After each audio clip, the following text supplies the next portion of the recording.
Food blogger কি যেন নাম, সে তার বাপ মাকে কি করছে, ওই যে BMW গাড়ি গিফট করছে। ছেলেটার বয়স বেশি না, কোটি টাকার গাড়ি গিফট করেছে। তো এখন MBBS ডাক্তার পোস্ট করেছে যে তাহলে পড়াশোনা করে কি লাভটা হইল।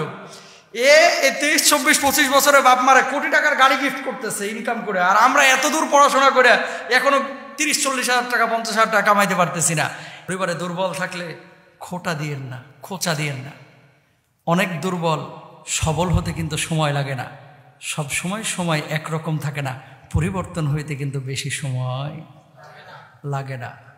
বহুত বেকার যুবক আছে এখানে, ছিল বেকার, আজকে যা পয়সা কামাচ্ছে, বড় ভাই 7 মাসে যা কামায়, ওই বেকার ছেলেটা যারা তুচ্ছ তাচ্ছিল্য করতো ওই 1 মাসেই কামায় বৈধভাবে। এরকম আছে না? নাই আছে। সুতরাং রিস্ক এটা কার পক্ষ থেকে? আল্লাহর পক্ষ থেকে।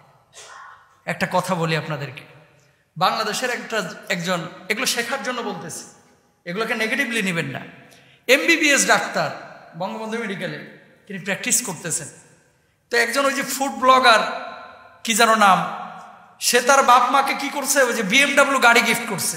ছেলেটার বয়স বেশি না, কোটি টাকার গাড়ি গিফট করেছে।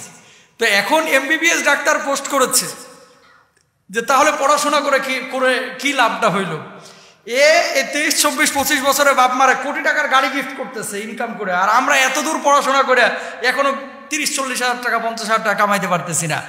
এই থিমটা যাদের মাথায় ঢুকেছে এরা ভুল কনসেপ্টে আছে। মনে রাখবেন, বয়সের সাথে রিস্কের কোনো সম্পর্ক নাই, পড়াশোনার সাথে রিস্কের সম্পর্ক নাই। রিস্ক আসমান থেকে ফয়সালা হয়ে আসে। আপনি MBBS ডাক্তার হয়েছেন বলেই কি শিল্পপতি হয়ে যাবেন? ভুল। রিজিক আল্লাহ তাআলা কারে কিভাবে দিবে এটা আল্লাহর ফয়সালা, এখানে আপনার আমার হাত নাই ভাই। পড়াশোনার সাথে রিস্কের কোনো সম্পর্ক নাই।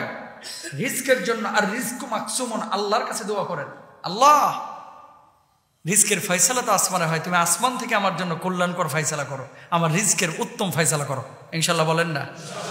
জোরে বলেন আমিন। এইভাবে আল্লাহর কাছে দোয়া করবেন, তাহলে সেটা কাজে লাগবে।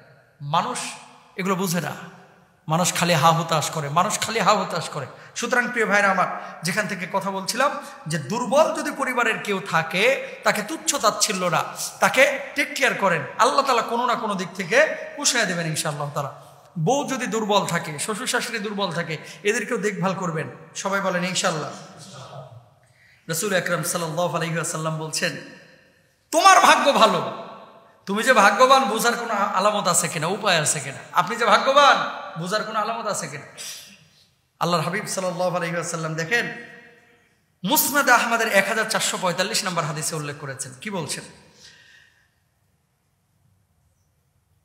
1 নম্বর, আল মারআতুস সালিহা। আপনি ভাগ্যবান কিনা বোঝার উপায় হচ্ছে যে আপনার ভালো একজন স্ত্রী আছে কিনা। 2 নম্বর, আল্লাহ রাসূল বলছেন ওয়াল মাসকানুস সালিহ, ভালো একটা বাসস্থান আছে কিনা। 3 নম্বর, আল্লাহ রাসূল বলছে ওয়া মিন শিকওয়াতি ইবনে আদম ওয়াল মারকাবুস সু।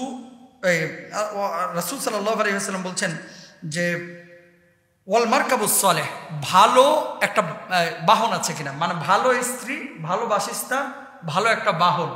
BMW গাড়ি হতে হবে জরুরি না,